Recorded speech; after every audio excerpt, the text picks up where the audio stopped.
Saudações a todos que se unem a nós neste momento, no espaço virtual do Centro Espírita Allan Kardec, na cidade de Campinas, no estado de São Paulo. Hoje vamos dar continuidade ao estudo do Evangelho e antes de começarmos, convido todos a fazermos uma pequena prece. Jesus, Mestre querido, abençoa esse momento de estudo e reflexão, facilitando, Senhor, o nosso entendimento a respeito dos Teus ensinamentos. Que nós possamos levar essas lições para as nossas vidas, vivendo-as a cada momento. Muito obrigada, Jesus.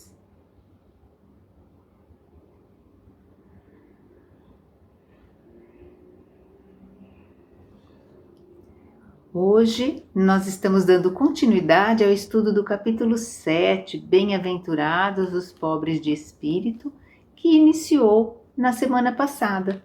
Na semana passada tivemos ocasião de aprender o que são os pobres de espírito. Devemos entender que os pobres de espírito são aquelas pessoas humildes, simples de coração, que não possuem arrogância, não possuem orgulho. Também aprendemos o ensinamento de Jesus dizendo que todo aquele que se elevar será humilhado, porque para ser o maior no reino dos céus, nós devemos ser o servidor aqui, atendendo a todos. E essas lições de grande importância continuam hoje, no final deste capítulo, em que estudaremos inicialmente uma passagem relatada por Mateus, no capítulo 11 do seu Evangelho. Nessa passagem, Jesus disse assim: Senhor, eu vos rendo graças, porque escondestes essas coisas aos sábios e aos prudentes, e as revelastes aos simples e aos pequeninos.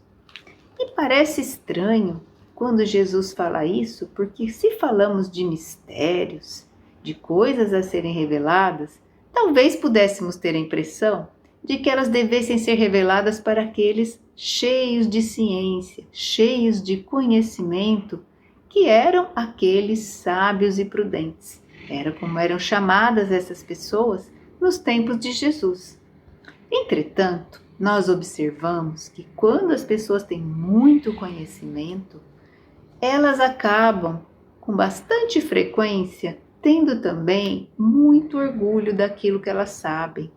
Elas acabam se considerando tão autossuficientes e tão cheias de si, que elas chegam, inclusive, a negar a ideia de Deus. Não, imagina, Deus é uma coisa assim para os fracos. Então elas negam a ideia de Deus e elas, quando aceitam, quando concordam em aceitar a ideia de Deus, elas acabam tratando Deus assim, de igual para igual, desrespeitando, não conseguem enxergar Deus como a maior potência do universo, que é como nós enxergamos na doutrina espírita. Para nós, Deus é a inteligência suprema, é a causa de tudo que existe. E, portanto, somos suas criaturas. Nessa condição, nós nos submetemos a Ele. Mas quando a pessoa é muito orgulhosa, ela jamais vai se submeter a um Deus, a uma divindade, na qual ela não acredita.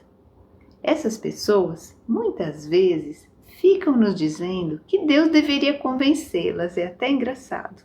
Como se Deus devesse ficar muito feliz de procurar o momento para ir lá e convencê-las da sua existência.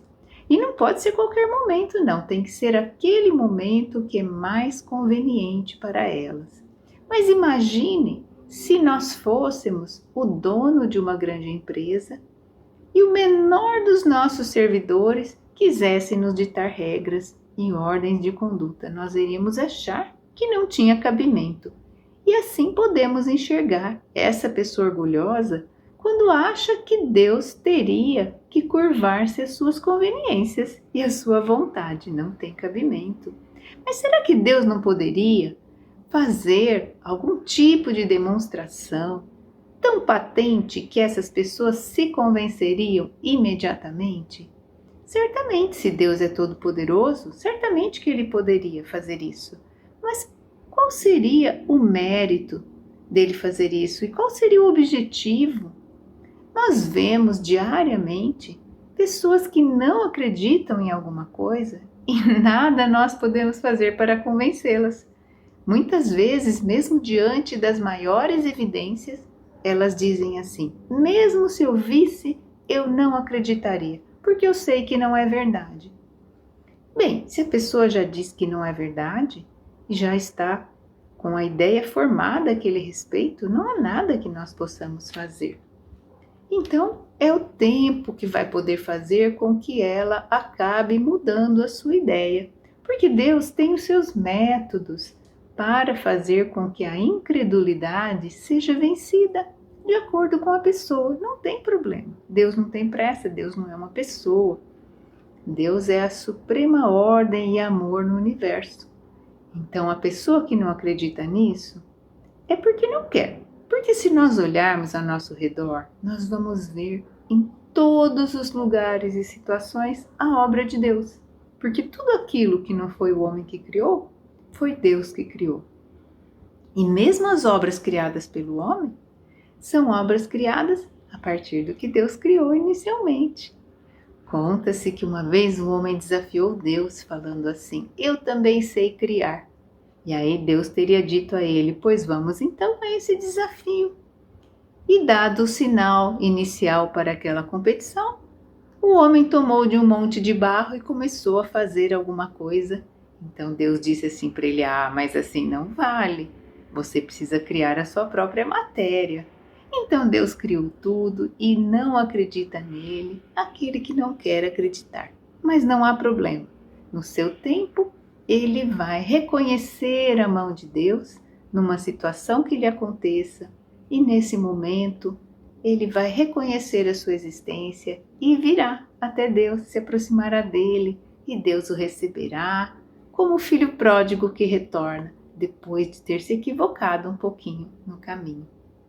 Hoje, com a doutrina dos espíritos, é assim também. As pessoas acham que os espíritos deveriam fazer um grande esforço para convencê-las da sua existência, mas da mesma forma, não é necessário que isso seja feito, porque essas pessoas têm satisfação de permanecer com os olhos fechados, elas não querem ser convencidas. Então, se elas têm tanto prazer em permanecer com essa venda chamada orgulho sobre os olhos, quem somos nós? Nós vamos respeitar e deixar que elas, no seu tempo, possam tirar as suas conclusões. Porque elas têm muita inteligência, mas têm também muito orgulho. É claro que não são todas as pessoas inteligentes que são orgulhosas. Mas falando em inteligência, nós vamos encontrar neste capítulo uma lição muito importante. Uma mensagem dada por um espírito que se chamou Ferdinando, no ano de 1862. E ela se intitula A Missão do Homem Inteligente na Terra. Mas antes que alguém ache, bom, eu não sou inteligente, essa mensagem não é para mim, nós fomos ao dicionário procurar a definição de inteligência. E inteligência, o dicionário nos diz que é a capacidade de compreender, de raciocinar, é o intelecto. E esse todos nós temos. Todos nós temos essa capacidade. É verdade que alguns têm uma capacidade um pouco maior, com mais facilidade para talvez explicar ou entender as coisas. Mas todos nós certamente temos inteligência. Então, essa mensagem também serve para nós. E Ferdinando nos fala que nós não nos devemos orgulhar daquilo que nós sabemos. Porque a inteligência é uma faculdade, como tantas outras que Deus nos dá para o nosso progresso e para o progresso da humanidade. Ela não deve ser mal utilizada. Ele nos diz que ela é rica de méritos para o futuro, mas com a condição de ser bem empregada. E como é isso? Bem, se nós temos a inteligência, mas usamos para o mal, por exemplo, uma pessoa que utiliza a sua inteligência para ficar defendendo que Deus não existe, falando de coisas materialistas, plantando ideias negativas, destruindo a ideia da providência divina no coração das pessoas, tirando a esperança das pessoas. Ou hoje em dia, tem outras formas de realizar esse abuso, porque nós podemos abusar da inteligência como de qualquer outra faculdade que nós temos. Por exemplo, quando nós utilizamos a nossa inteligência para disseminar informações erradas, prestando um desserviço, isso que hoje em dia se chama de fake news. Quantas vezes a pessoa utiliza a sua inteligência para difundir informações que não são corretas, deliberadamente criadas muitas vezes, porque a pessoa tem um objetivo que ela pretende atingir e aquelas informações erradas fazem parte dessa maneira dela atingir aquele objetivo. Então está sim abusando da sua inteligência. Será que tem alguma consequência? Ferdinando fala que tem. Fala sim que nós, ao abusarmos dessa inteligência, dessa faculdade, nós nos esquecemos que aquele que nos deu essa faculdade, primeiro, pode tirar a qualquer momento. Então nós achamos que é nossa porque está tudo bem até hoje, mas daqui a pouco pode não estar. E nós nos lembramos quantas pessoas que de um momento para o outro sofrem um acidente vascular cerebral, por exemplo, e perdem a capacidade de falar muitas vezes e se atrapalham todas porque sofreram de uma hora para outra aquele problema. Então Deus pode sim, se quiser, mas Deus não é uma pessoa que fica encolerizada e que castiga. Mas claro que cada um de nós precisa passar por certas experiências e tudo que nos acontece, é importante lembrar que é sempre consequência das nossas escolhas. E Ferdinando nos fala que se nós abusarmos da inteligência, nós poderemos arrastar depois vidas miseráveis, cheias de humilhação, para que nós aprendamos a dar valor para essa inteligência. A inteligência também é uma ferramenta que pela sua própria natureza já nos indica qual é o serviço que deve ser feito. Por que será que Deus deu inteligência para nós? Será que é para nós ostentarmos para os outros quantos diplomas, quantos cursos nós realizamos? É claro que não, nós podemos e devemos estudar. Aqui na Terra precisamos. Então fazemos uma faculdade, mais outra, fazemos pós-graduação, mestrado, doutorado, pós-doutorado, especializações diversas, colocamos no nosso currículo. É bom quando vamos levar o currículo numa empresa, necessitando de um trabalho, aquilo nos ajuda, sem dúvida. Mas será que quando uma pessoa estuda tudo isso, ela é melhor do que a outra, que não teve condições de estudar? Perante Deus, ela é exatamente igual, não é melhor. Então não tem por que ela se sentir melhor do que a outra, desprezar a outra que não teve talvez a mesma condição de estudar. Nós não sabemos qual foi o planejamento que cada um fez antes de vir para cá. Então a pessoa pode ter feito o planejamento para estudar muito e a outra não estava com isso nos seus planos para esta encarnação. Por isso, nós devemos sempre olhar para os outros com a mesma maneira de entender. Ou seja, não vamos nos sentir maiores ou melhores do que os outros simplesmente por termos um diploma ou algum tipo de curso que nós realizamos. O Ferdinando nos fala que se um senhor de uma fazenda desse uma enxada na mão de um funcionário e se esse funcionário levantasse a enxada contra o próprio senhor e o ferisse, que nós íamos achar um absurdo. E ele usa essa comparação para falar da inteligência. Então, que nós, ao usarmos a inteligência para realizar coisas más, nós também estamos ferindo aquele que nos deu essa possibilidade, essa ferramenta. Por isso, temos que usar direitinho a nossa inteligência, precisamos caprichar. Mas nós temos também uma outra mensagem muito importante neste capítulo. E essa mensagem é dada pelo Adolfo, bispo de Argel, também no ano de 1862. E ele nos diz que nós não devemos ficar espantados de ver a taça da iniquidade transbordar. Que nós olhamos hoje o mundo e nós achamos uma coisa horrorosa, que está tudo perdido, que não tem mais salvação. Ele nos explica. Ele fala que o mundo está nessa situação porque todos nós, acabamos desprezando a moral do Cristo. Nós esquecemos, nós deixamos de lado e também nós adaptamos, porque às vezes a gente pega um ensinamento e dá uma mudadinha, interpreta diferente para que ele nos seja conveniente. Ao fazermos isso, nós nos afastamos, é claro, do objetivo principal do Evangelho. Então, com isso, nós vamos deixando que o orgulho domine a nossa sociedade. E não é assim hoje. Uma pessoa pode ser corrupta, o maior mau caráter, mas se ele tem posses, se ele tem dinheiro, se apresenta nos lugares e é bem recebido. Porque o orgulho adora que seja bajulado, adulado de todas as formas. Todos nós apreciamos. Mas se a pessoa tem um bom caráter, é uma pessoa honesta, digna, mas não tem recursos materiais, e se apresenta muitas vezes vestida de maneira simples, quantas portas não se fecham para ela por isso? Simplesmente por não ter dinheiro. Então é claro que uma pessoa indigna, que se vista bem, que tenha recursos, não vai ter nenhum estímulo para se melhorar, se ela é bem tratada e bem recebida em todos os lugares. Ao passo que aquele que está se esforçando para ser uma pessoa correta, por não ter condições materiais, frequentemente é desprezado.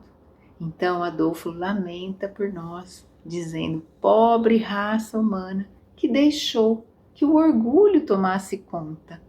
E ele nos diz que nós não poderemos ser felizes sem a benevolência mútua. Mas a benevolência, o querer bem um ao outro, só é possível sem o orgulho.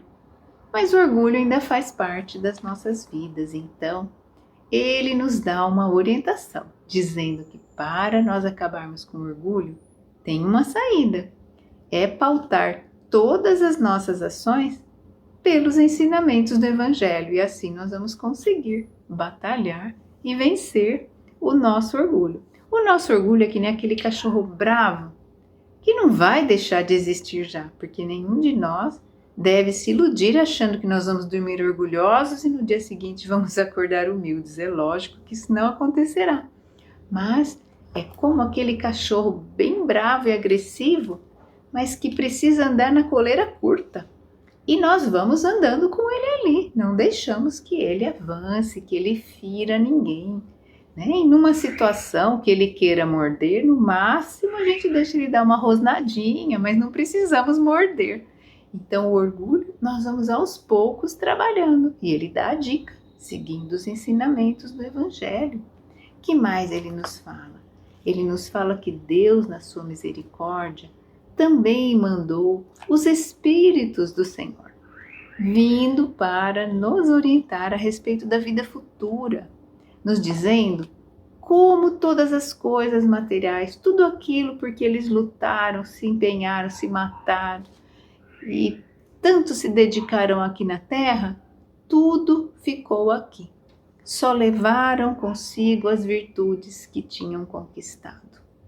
Então eles dão essa informação para nós, para que nós, enquanto ainda estamos aqui, possamos nos compenetrar disso e possamos mudar a nossa maneira de ser.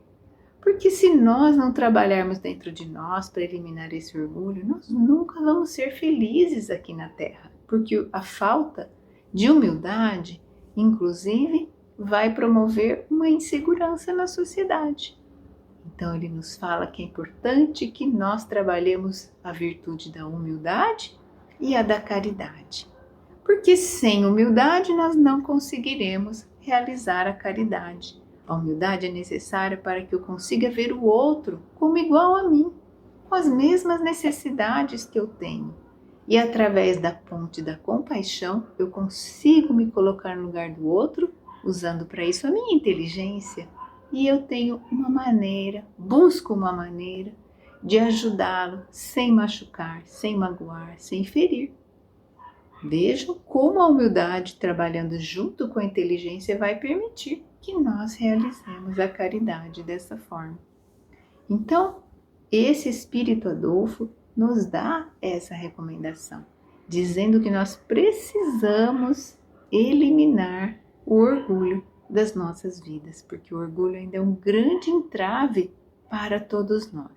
Então, resumindo, nós sabemos que esses mistérios são revelados para os simples de coração, para os pequeninos. Como que Jesus faz isso? Ele vai olhando para escolher esse, aquele outro? Não.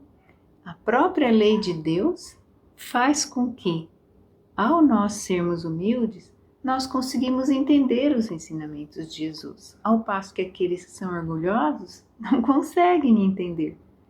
Então, nós podemos sim acolher esses ensinamentos em nossos corações e colocá-los em prática. E aí, com a nossa inteligência, olha quanta coisa nós podemos fazer. Podemos ensinar tudo aquilo que nós sabemos, porque quem sabe multiplicar já sabe ensinar o outro a somar. Eu não preciso saber um cálculo mais elevado, sempre tem algo que eu posso ensinar, que eu posso compartilhar com alguém. E cada um, dentro das suas possibilidades, tem condições de realizar esse auxílio aos irmãos com uma inteligência que está num estágio diferente.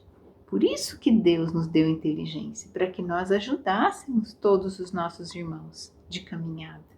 E nós podemos fazer isso. Às vezes estamos ouvindo alguém que está nos contando, por exemplo, as suas dificuldades, está se abrindo conosco e nós estamos ali pensando o que é que nós vamos falar para acolher aquela pessoa. Uma palavra de estímulo, uma palavra de conforto, um esclarecimento quando nós já sabemos, talvez, um pouco sobre o Evangelho. Estamos usando a nossa inteligência. Olhem que maravilha! E certamente isso é bem empregar a inteligência para acolher alguém, para planejar uma obra que vai beneficiar pessoas, para identificar a melhor maneira de fazer algum trabalho que estejamos tendo necessidade de realizar. Tudo isso são usos adequados da nossa inteligência e que, portanto, serão ricos de mérito para o nosso futuro. Então, uma vez mais, estamos recebendo esse convite para olharmos dentro de nós e tentarmos retirar de uma vez por todas essa venda do orgulho que ainda insiste em cegar os nossos olhos, para que nós possamos ter o coração simples e pequenino e possamos perceber esses mistérios que nada mais são que os conhecimentos espirituais que Jesus veio nos trazer. E dessa forma, nós vamos caminhando mais rapidamente em direção a nosso Mestre. Por isso, vamos observar mais aquilo que nós fazemos e quando percebermos o orgulho, vamos atuar com a nossa vontade e a nossa inteligência. E dessa forma, mais rapidamente poderemos conquistar esse chamado reino dos céus, que tanto Jesus se referiu. E antes de encerrarmos o nosso estudo, convidamos a todos para realizarmos as nossas vibrações, que são aquele momento em que unimos nossos pensamentos, colocando ali os sentimentos para beneficiar aqueles que citaremos. Vamos fazê-las?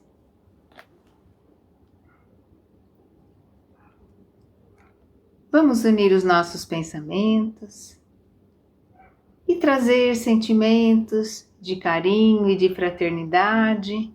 E vamos pensar nos nossos familiares, todos aqueles que seguem conosco, debaixo de um mesmo teto, alguns, outros não, mas ligados pelos laços do coração.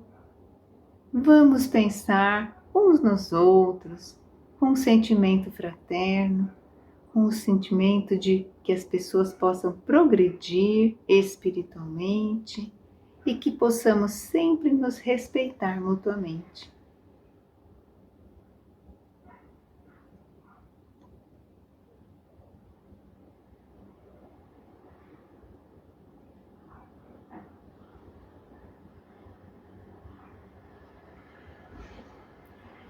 Vamos também pensar naquele caso que talvez esteja nos preocupando, aquele amigo, parente ou até um desconhecido que queremos beneficiar. Então trazemos este rosto ou este nome ao nosso pensamento, envolvendo com sentimentos de alegria e de coragem para que possa continuar na sua luta.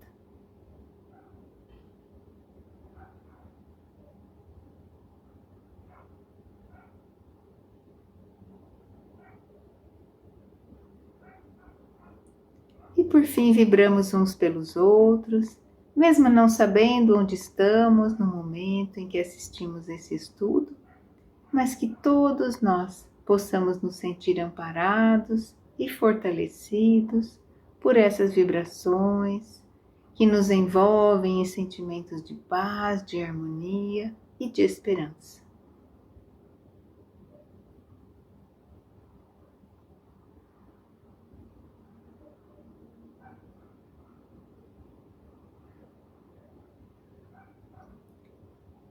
E nós agradecemos, Jesus, por esse breve momento de reflexão e de estudo em que podemos, em paz, refletir sobre o Teu Evangelho.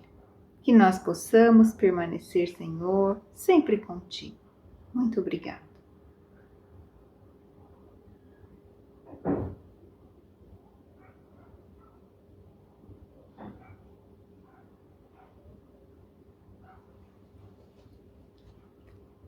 Assim nós encerramos a nossa atividade de hoje, agradecendo a todos uma vez mais pela atenção e desejando que nos encontremos em uma outra ocasião para continuarmos com o estudo do Evangelho. Muito obrigada a todos. Permaneçamos na paz de Jesus.